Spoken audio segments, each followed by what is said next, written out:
comentando sobre o capítulo 5 de Gênesis. Que o capítulo 5 vai falar sobre a genealogia dos filhos de Deus, que vai iniciar com Adão e vai terminar em Moisés, em Noé. Então a gente vai ver aí pelo menos 10 patriarcas. A gente vai ver 10 gerações de Adão até Noé.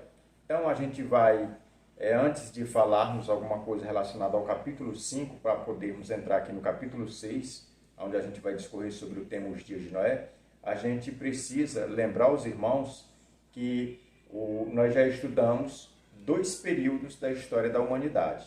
Nós, assembleiano, acreditamos nas dispensações, que são 7 dispensações. Aqui a gente já estudou 2, que foi o primeiro, que foi da inocência, depois consciência. Agora o capítulo 6 vai dar início ao 3º período, que é o governo humano, que vai iniciar aqui no capítulo 6, onde a humanidade ela vai estar toda, de uma certa forma, toda corrompida. O gênero humano vai corromper toda a criação, toda a humanidade, aonde Deus, aqui no capítulo 6, ele vai falar que se arrepende de ter criado o homem e que vai dispensar o seu juízo sobre a humanidade a fim de exterminá-lo a todos, e vai ser aonde ele vai achar graça aos olhos de Noé, e ali ele vai dar, vamos dizer que um projeto para Noé, onde ele vai informar a Noé acerca do seu desejo para com a humanidade, destruir a humanidade, e aí vai dar instruções a Noé, e Noé vai ouvir a Deus. Então, a nossa lição ela vai servir de base nesse quesito, na história de Noé. Então, lembrando, nós já estamos no 3º período da história da humanidade, que é o período aí do governo humano. A gente já estudou 2 e agora a gente vai estudar esse 3º, que é o governo humano. Lembrando aos irmãos, aqui no capítulo 5, quando fala da genealogia, a gente precisa destacar, porque a gente não sabe se vai ter uma outra oportunidade, então a gente precisa trazer isso em destaque, que cada nome de cada pessoa ali da genealogia, Adão, Sete, Enos, Cainã, Malalel, Jared, Enoque, Matusalém, Lameque, Noé, todas estas 10 pessoas, os seus nomes já era uma mensagem de Deus à humanidade, já era um evangelho oculto através dos seus nomes. E a gente vai aqui mostrar aos irmãos aqui o significado de cada nome. Por exemplo, Adão significa homem, Sete, apontado ou determinado, Enos, mortal, Cainã, desgraça, pena ou aflição, Malalel significa o santo, Deus, Jered, ou Jared, tem outras versões que chama Jared, significa descerá. Enoque, ensinando. Matusalém significa sua morte trará. E Lameque, desesperado ou sem esperança. E Noé significa descanso ou conforto, ou até mesmo consolo. Então, juntando todos esses significados, a gente chega a uma frase: ao homem está determinado mortal penalidade, mas o santo Deus descerá ensinando que a sua morte trará ao sem esperança o descanso. Então, juntando todos esses significados dessas 10 gerações, a gente vê aqui o evangelho oculto na genealogia de Gênesis, na genealogia dos filhos de Deus. Então, era isso que a gente queria destacar aqui do capítulo 5, para podermos entrar aqui no capítulo 6. E o interessante é que ainda aqui no capítulo 5, a gente vê que o grande destaque desse capítulo é Enoque. Quem foi Enoque? Enoque foi o bisavô de Noé, de quem a gente vai falar. E a gente vai ver que eles vão ter vamos dizer que uma característica em comum: andar com Deus. Tanto Enoque andou com Deus, como o próprio Noé, ele também vai andar com Deus. E a gente vai falar hoje de Noé, que é vamos dizer que um personagem mais ilustre, um dos mais ilustres do Antigo Testamento, de toda a Bíblia Sagrada. Tanto que Deus vai dar testemunho de Noé, dizendo que se alguém tivesse que salvar a sua própria vida pela sua própria justiça, aí Deus vai dar o nome de 3 pessoas, e nessas 3 vai aparecer o nome de Noé. Ou seja, Deus dizendo que Noé, ele foi uma pessoa justa, uma pessoa íntegra e uma pessoa fiel. Então isso a gente precisa também destacar e fazer notório para que todos tenham uma boa compreensão de que a gente vai falar nesta videoaula não é de qualquer personagem. A gente vai falar de Noé, um homem que em toda a sua geração ele foi o único que não se corrompeu. Que quando a humanidade ela estava no ápice da corrupção, Noé ele se preservou, ele se manteve íntegro para Deus. E a gente também precisa destacar, a gente vai dar mais ênfase lá no ponto quando vai se tratar disso, mas aqui nessa introdução já quero dizer aos irmãos que Noé ele foi uma pessoa de caráter, que fez uma grande obra, que foi uma grande embarcação para salvar sua família, mas antes ele já tinha formado o seu caráter. E a gente percebe que Noé ele aprendeu isso com seus pais, com a história que seus pais passaram, que seus avós passaram para ele, como era que era andar com Deus. Então ele foi aprendendo isso, colocando em prática, e quando ele teve a oportunidade de ser usado por Deus, ele foi um instrumento de Deus aqui na terra. Então Noé, ele como sendo esse personagem tão ilustre, o Novo Testamento, o próprio Jesus vai dar ênfase acerca de Noé, e pelo menos mais de 50 referências no Novo Testamento a gente vai ver que vai direcionar a esse personagem que é Noé. Mas antes de passar aqui ao nosso textual, eu quero apresentar os objetivos, para concluir aqui a nossa introdução. Os objetivos. O primeiro objetivo é fugir do pecado e da corrupção. O segundo, explicar que os pecados têm consequências. E o terceiro e o último é decidir andar com Deus. Então esse terceiro e último objetivo é alguém que precisa tomar uma decisão, ou seja, todos nós cristãos precisamos decidir, até porque faz parte do ser humano ele decidir em todos os momentos da sua vida. Ele não vive sem decidir, porque quando ele acha que não está decidindo, ele já está decidindo não decidir. Então o ser humano ele vive nessa constante, vamos dizer que ação ou atitude de tomar decisões. Então aqui nesta lição, nesse último objetivo, nós somos convocados a decidirmos andar com Deus. Ou seja, andar com Deus é algo que tem que partir de nós. É nós que devemos tomar essa decisão de andar com Deus. Como Enoque andou com Deus, como Noé também aprendeu a andar com Deus e colocou em prática e deixou esse legado para todos nós que aceitamos a Jesus e que vivemos, vamos dizer que de uma certa forma, com as nossas vidas entregue ao Senhor, para fazer a vontade do Senhor.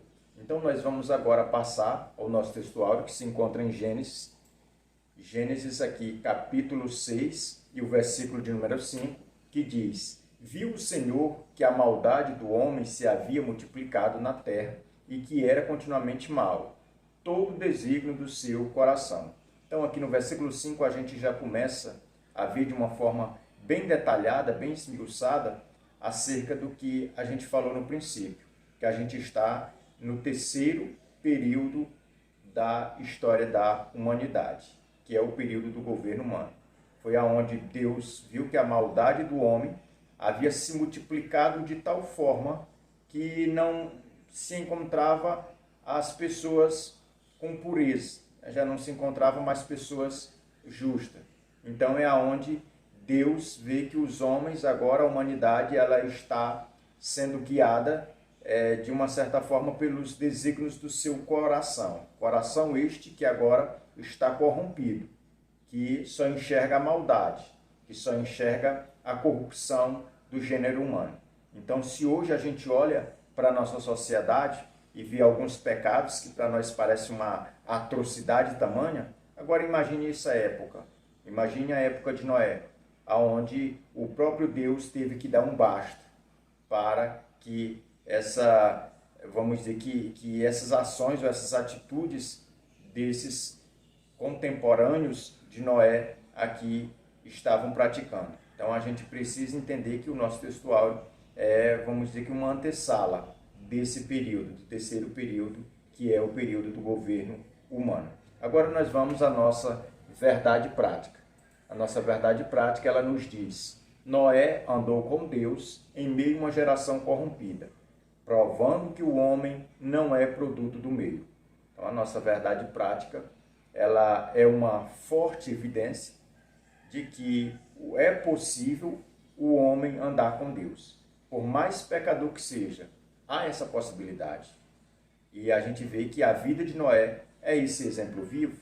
A gente vê aqui no capítulo 6 de Gênesis que Noé andou com Deus, sendo que já no capítulo 5 alguém já tinha andado com Deus de uma tal forma a ponto desse alguém não morrer, não passar por esse processo da morte. Esse alguém ele ser arrebatado, né? Ser levado a, vamos dizer que a eternidade sem passar pela morte, que foi Enoque, que foi o bisavô de Noé. Então a gente também precisa deixar isso bem claro, que Noé, na verdade, ele só estava seguindo os passos, né, dos seus descendentes, que foi, no caso, que foi Enoque, que ensinou a Matusalém a servir a Deus. Matusalém ensinou a Lameque e Lameque ensinou aí a Noé. Então a gente vê que cada um desses teve a sua participação na, vamos dizer que na formação para forjar o caráter autêntico e verdadeiro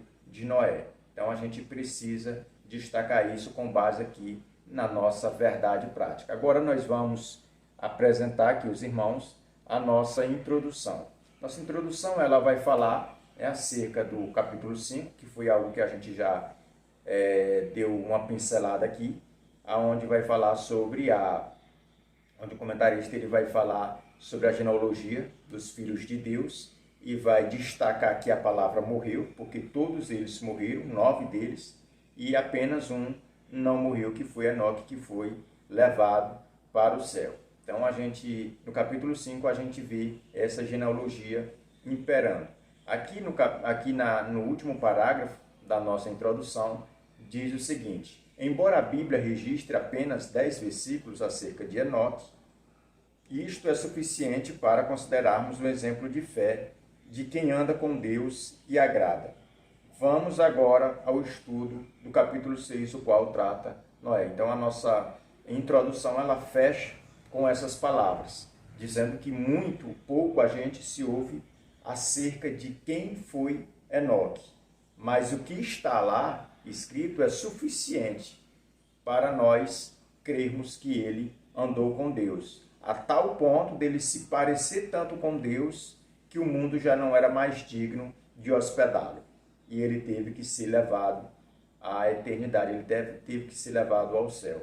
Então é isso que a gente precisa destacar, que nós somos convocados através não só da vida de Noé, mas também da vida de Enoque, a andarmos com Deus, a ponto de nos parecermos tanto com Deus, para que Deus ele venha nos buscar, nos tirar deste mundo corrompido. Então a igreja ela tem esse propósito.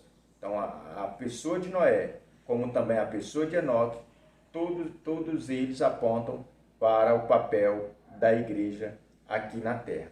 Agora eu quero apresentar o primeiro ponto da nossa lição, que fala sobre, e com base no capítulo 6, do versículo 2 até o 25, que vai falar sobre a geração do dilúvio. Nesse ponto, a gente vai ver que essa geração do dilúvio era uma geração corrompida, vamos dizer que 100%. Não havia pessoas que não estivessem experimentado ou não estivessem experimentando aí a corrupção do gênero humano. Todos eles estavam perdidos, estavam condenados ao inferno. E a gente vai ver que Deus, mesmo diante dessa geração corrompida, que era a geração do dilúvio, a gente vai ver que Deus ainda coloca a sua taça, a taça da graça. Ainda vai dar um espaço de tempo, vai dar 120 anos, para que essa geração reconhecesse que Deus estava tendo misericórdia, que Deus estava dando oportunidade. Então aqui a gente aprende que Deus é o Deus da graça, é o Deus que promove ao homem misericórdia, promove ao homem uma segunda chance. Aqui a gente vê nesse ponto. Então, o primeiro tópico desse primeiro ponto eram duas linhagens. Aqui nesse primeiro tópico a gente vai ver apenas uma visão panorâmica acerca dessas duas linhagens, né, que é a linhagem dos filhos dos homens e a dos filhos de Deus. E é onde a gente vai ter a oportunidade de esclarecer isso diante de todos, aonde existe por aí muitas doutrinas, né, que andam pregando em verdades, dizendo que os homens se relacionaram com anjos, e aonde a gente vê que isso é uma distorção desse texto. Então, sempre que você ouvir por aí alguém pregando, ensinando, falando, ou até mesmo com base no machismo acerca disso, é nesse capítulo. É onde as pessoas vão interpretar mal esse texto e vão dizer que a linhagem dos filhos dos homens com os filhos de Deus, os filhos de Deus eles vão dizer que são os anjos, e na verdade não é. Os filhos de Deus é a linhagem piedosa da parte de Adão. Adão, Sete, aí depois vem Enos, aí Cainã. Então são todos esses até chegar em Noé. Já a outra linhagem, que era a linhagem do maligno, é a linhagem de Caim, que é onde a gente viu no capítulo 4 lá, aonde veio surgir as pessoas que mexiam com a música, com a agropecuária, com a agricultura, né? Então todos esses descenderam aí do caminho de Caim, né? Do maligno. Então essas duas linhagens, aqui no capítulo 6, elas vão se fundir, elas vão se misturar, se emaranhar tanto, a ponto de todos eles se corromperem, a ponto de não ter mais essa divisão. Quem é bom e quem é ruim. Todos agora são ruins. Ou seja, o governo humano foi implantado. Agora Deus saiu desse cenário. Ficou só a corrupção humana. E é isso que a gente vê, a mistura dessas duas linhagens. Dos piedosos com os ímpios. Aí vai surgir essa nova linhagem que é a humanidade corrompida. É aonde Deus vai ter que tomar uma atitude severa com relação às práticas dessa geração diluviana. Então a gente vai agora passar para o segundo tópico, que é um sinal da vinda de Cristo. A gente precisa entender que aqui no versículo 5 é uma referência à promessa, ou é um tipo do que Cristo iria fazer. O próprio Jesus, quando ele ensinava, ele disse, olha, assim como foi nos dias de Noé, será a vinda do Filho do Homem. E Pedro também, na sua segunda carta, também vai falar acerca desse tipo, né, do Antigo Testamento, que é a história de Noé, dos pré-diluvianos, dos conterrâneos, contemporâneos aqui de Noé. Porque eles casavam e davam-se em casamento, viviam de qualquer forma, ou seja, não acreditavam em Deus, vivia à mercê da carne. Tudo que vinha na mente deles para fazer de ruim, eles faziam. E se eles quisessem fazer o bem, ainda assim não conseguiam, porque eles estavam sendo guiados, quem estava nas rédeas da vida deles era a corrupção, era o pecado. Então a gente vê que toda essa, vamos dizer que essa civilização diluviana, ela vai apontar para uma coisa, um sinal. Qual é o sinal? Da vinda de Cristo. Que assim como o juízo era iminente para aquela geração, Cristo ele também viria para ser um juiz para os perversos, mas também ser um consolo para aqueles que o aguardam. Então a gente precisa destacar, com base aqui no capítulo 6 de Gênesis, versículo 5, acerca desse sinal, que Noé, aqui, perdão, ia falar Moisés, Noé aqui, ele serve, né, de consolo, ele serve de, vamos dizer que de alguém que inspira verdade, que inspira uma vida piedosa para aquele mundo. Ou seja, Noé aqui, ele é uma pitada de sal para dar ainda equilíbrio àquela civilização.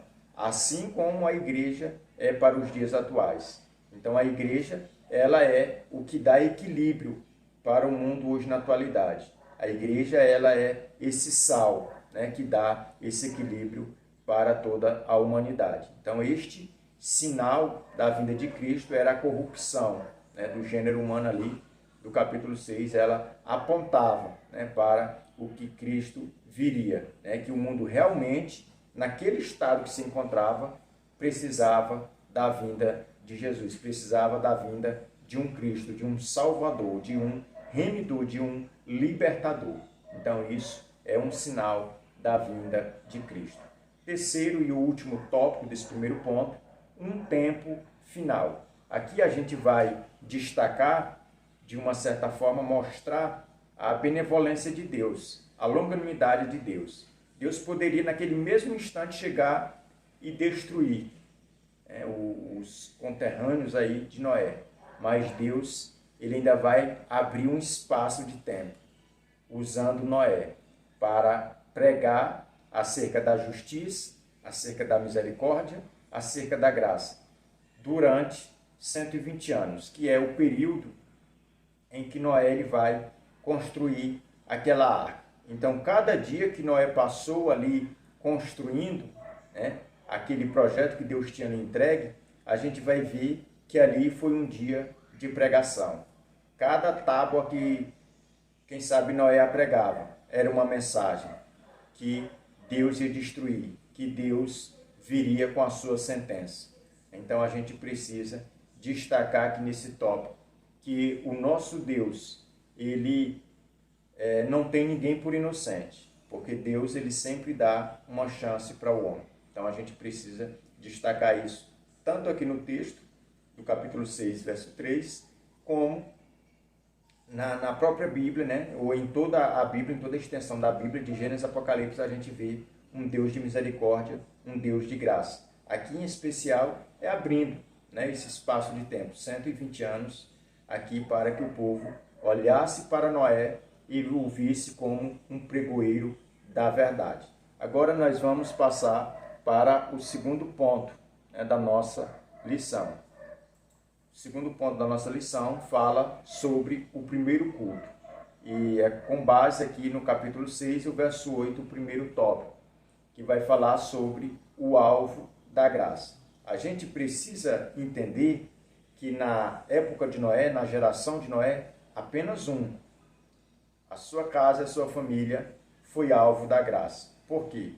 Porque eles eram os únicos que abriram seu coração para hospedar a promessa de Deus, a obediência à voz de Deus.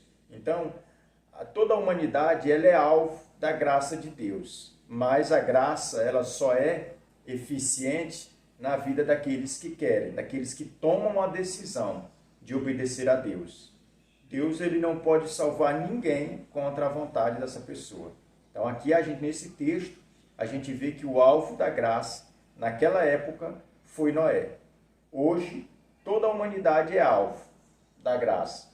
A graça de Deus ela é suficiente para salvar todos, toda a humanidade, mas só é eficiente na vida daqueles que o aceitam. Então a gente precisa aqui fazer esse destaque com relação a esse tópico. O segundo tópico, justo e íntegro. Aqui a gente está diante de duas qualidades, né, do caráter de Noé, justo e íntegro. A justiça, ela estava impregnada no caráter de Noé. Noé, ele é tido como uma pessoa justa, uma pessoa íntegra, uma pessoa obediente à vontade de Deus. Então a gente precisa aplicar essas qualidades na nossa vida. Nós precisamos destacar isso no nosso viver diário, no nosso dia a dia. Assim como Noé, ele foi visto como uma pessoa justa. Já falei aqui na introdução que o próprio Deus testemunha acerca da justiça de Noé, dizendo que se alguém fosse salvo pelos seus atos, esse alguém seria Noé, Daniel e Jó. Então a gente vê que esse justo aqui, esse homem piedoso, que tinha uma vida piedosa, por nome de Noé, que significa consolo, este homem aqui, ele é um homem íntegro. Ele é um homem que tinha interesse no caráter. Ele era alguém que estava disponível a agradar a Deus, a fazer tudo que Deus lhe mandava. Então essas duas qualidades de Noé elas também são vistas na vida de todas as pessoas que servem ao Evangelho. Elas são vistas na vida da igreja, que é a justiça e a integridade. Isso precisa andar de mãos dadas na nossa vida cristã. Terceiro e último tópico aqui desse segundo ponto, quando se trata do primeiro culto, a gente vai ver aqui outra característica de Noé, que ele andou com Deus. A gente percebe que andar com Deus está estreitamente ligado à questão do que Noé aprendeu dos seus pais e dos seus avós. Quem sabe, Lameque chegou para Noé e disse: Noé, o meu avô andou tanto com Deus que foi levado para o céu. E quem sabe, Noé, quando criança, hospedou aquela palavra, aquele testemunho no seu coração. E ele foi crescendo com aquele desejo de andar com Deus, de andar com Deus como seu bisavô andou, de servir a Deus, de obedecer a Deus acima de tudo. E foi isso que aconteceu. Noé, ele andou com Deus. E o interessante é que ele testemunhou isso de público, diante de uma civilização corrompida, 100% carnal.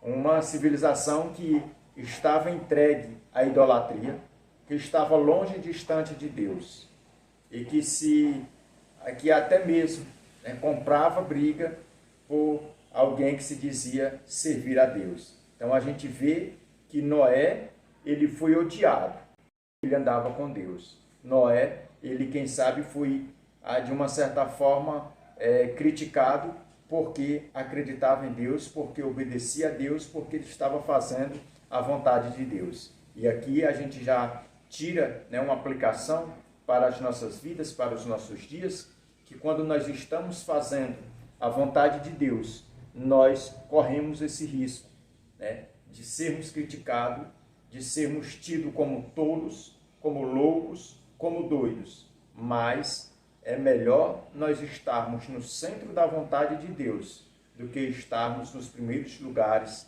nos palácios. É melhor nós agradarmos a Deus do que nós agradarmos os homens. Então, toda pessoa que vai obedecer a Deus de uma forma irrestrita, a gente percebe que essa pessoa, na sua totalidade, ela não anda em todos os ambientes. Ela não é vista com todas as pessoas. Essa pessoa ela é seletiva, porque ela agrada a Deus. E as pessoas que agradam a Deus, eles nunca vão agradar o mundo, nunca vão agradar a carne. Então nós precisamos ter esse entendimento através aqui do testemunho e da vida de Noé. Vamos agora ao terceiro ponto da nossa lição, que fala sobre os ensinamentos. O primeiro tópico, as advertências de Deus. Aqui no primeiro tópico, quando fala acerca das advertências de Deus, nós precisamos entender que Deus, como criador, como sustentador daquilo que ele criou, ele sempre vai trazer advertência. Ele sempre vai advertir antes que o mal chegue, antes que a morte bata na porta, antes que a última oportunidade chegue diante de você. Deus vai lhe advertir. Quando nós olhamos para o Pentateuco, nós vemos Deus aconselhando ao seu povo, à nação de Israel, escolher o caminho do bem, escolher o caminho da bênção, ou obedecer a Deus acima de todas as coisas, e eles seriam bem-sucedidos. Ou seja, era Deus advertindo, sempre obedecerem a sua vontade, as suas leis, os seus decretos. Então, as advertências de Deus, elas vão estar sempre presentes. Deus sempre vai advertir a humanidade, mas a gente precisa também ter esse entendimento, fazer essa distinção, que a humanidade, ela faz vista grossa para essas advertências. Na lição passada, a gente viu isso na vida de Caim. Caim, ele foi advertido por Deus, mas ele preferiu virar as costas. Ele preferiu cegar, amordaçar e, de uma certa forma, fazer com que a sua consciência estivesse surda para a advertência de Deus. Então, nos dias atuais, assim como nos dias de Noé, não é diferente. Toda a humanidade, ela se faz surda para Deus, ela se faz cega diante das advertências de Deus, ela se faz muda para não responder um sim para Deus. Então Deus sempre vai advertir aqueles que dão ouvido, aqueles que preferem lhe obedecer. Então Deus, ele ama e ele sustenta a sua criação.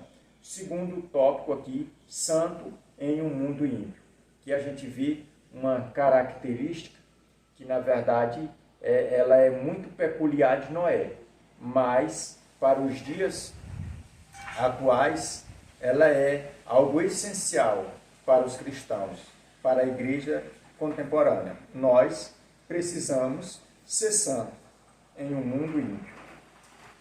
Nós precisamos andar com integridade, com pureza, com justiça e em santidade. Porque se assim não fizermos, nós vamos estar jogando a oportunidade de agradar a Deus fora. Então nós somos chamados ou fomos resgatados do mundo para vivermos de uma forma santa, não importando o mundo, porque nós cristãos, nós andamos para agradar a Deus, de acordo com a vontade de Deus. O mundo, ele tem as suas normas, ele tem as suas leis, ele tem as suas regras, mas para agradarmos a Deus, nós sempre vamos andar na contramão do mundo. O mundo diz que nós devemos ir para a direita, nós vamos para a esquerda. Ele vem para a direita, nós vamos para a esquerda. Nós nunca vamos fazer concessão com o mundo, nunca vamos andar de mão dadas com o mundo, assim como Noé não andou. Noé via todo tipo de crime na sua época, via todo tipo de, vamos dizer, de persuasão. Ele sofria persuasão para desagradar a Deus, mas ele sempre fechou essas brechas, ele sempre fechou essas portas. Então nós precisamos sermos santos diante de um mundo ímpio. E o último tópico da nossa lição fala qual é o nosso legado. Aqui é uma pergunta que nós precisamos responder com base aqui no testemunho de Noé. Noé tinha um legado, era agradar a Deus, obedecer a Deus, servir à vontade de Deus, e ali, através da sua obra, que era construir a arca, a gente precisa entender que era o legado dele. E a gente, como igreja, hoje na atualidade, nós precisamos deixar isso bem claro, que nós temos um legado. Qual é o nosso legado? Testemunhar da graça de Deus, testemunhar que somos salvos, testemunhar que Jesus morreu na cruz do Calvário por nós, pelos nossos pecados. Nosso testemunho é um legado que nós vamos deixar para a geração que vai nos suceder. Então nós temos a obrigação de passar o bastão para a geração que vem logo depois de nós, mas é com um legado de santidade, com um legado de alguém que ajude, de alguém que é íntegro, de alguém que confia em Deus. Para concluir aqui a nossa lição, nosso comentário, eu quero apenas apresentar agora a nossa aplicação pessoal, que diz: Noé foi uma dádiva e consolação de Deus para a sua geração. Embora ela não tenha usufruído disso completamente, o que nós somos para a nossa geração? É uma pergunta que nós precisamos responder para nós mesmos. O que nós estamos sendo para a nossa geração? Que Deus abençoe. Até a nossa próxima aula, em nome de Jesus.